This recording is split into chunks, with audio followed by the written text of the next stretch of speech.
তখন কিন্তু তারা হাইড আউটে যাওয়ার জন্য এবং তারা এই যে মোবাইল টোবাইল সমস্ত ডিভাইস ত্যাগ করে দিয়ে তারা একটা হাইড আউটে চলে যায়। তো সবকিছু পজিটিভ এবং নেগেটিভ, ওই জন্য ওই পোর্শনটা একটু আমাদেরকে সময় দেন, আমরা তো অবশ্যই ওপেন করব এবং আমরা এই মামলা আমরা খুবই আশাবাদী যে মামলা দ্রুততম সময়ের ভিতরে আমরা তাদের সবাইকে গ্রেফতার করে আইন আওতায় নিয়ে চার্জশিট দেবো, তখন তো সব ঘটনা ওপেন হবে।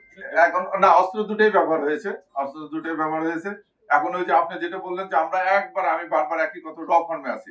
এখন যদি আমি বলি যে ঘটনার পর এখানে নিয়ে যে ওখানে যে ব্যক্তিটার কাছে অস্ত্রটা দিয়েছে সে জেনে যাবে যে পুলিশ তো ঘটনা বলে দিছে, ও কি করবে, হয় ওই যে আপনারা জানেন যে খুব রিসেন্টলি আমি যদি বলি হাদির যখন জেনে গেছে যে অস্ত্র ওই জায়গায় গেছে, নিয়ে যে বিলের ভিতরে অস্ত্রটা ফালাই দিছে।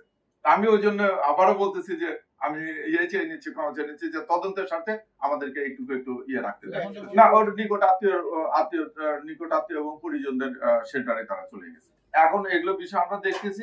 ধরেন আপনারা জানেন যে কিছুদিন আগে উনি একটা করেছিল, মানববন্ধন করেছিল এই চাঁদাবাজির বিরুদ্ধে, সেখানে মারামারি হয়েছিল, সেখানে মামলা হয়েছে, এই জিনিসগুলো আছে।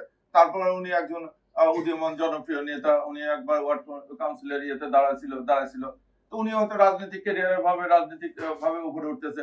এই জিনিসগুলো আমি বললাম যে সবগুলো জিনিসই আমরা এখন খতিয়ে দেখতেছি। এটা তো একবারে প্রিলিমিনারি অবস্থা হয়েছে। 8 তারিখে ঘটনা ঘটছে, 7 তারিখে ঘটনা ঘটছে, আজকে হচ্ছে 11 তারিখ। আমরা এর ভিতরে অপারেশন অভিযান করে এই আসামিগুলো ধরে নিয়ে আসছি, জিনিসটা ডিটেক্ট করছি। এটা আমি মনে হয় যে আপনাদের কাছে আমরা এটুকু উপস্থাপন করলাম। ভবিষ্যতে কোনো কিছু পাওয়া গেলে এবং এই সংক্রান্ত যে বিস্তারিত এটা তো আমরা চার্জশিট দেবো না, এখনো এটা আমরা উদ্ধার করতে পারিনি। এখনো মোবাইল সম্বন্ধে কোনো ইয়ে না।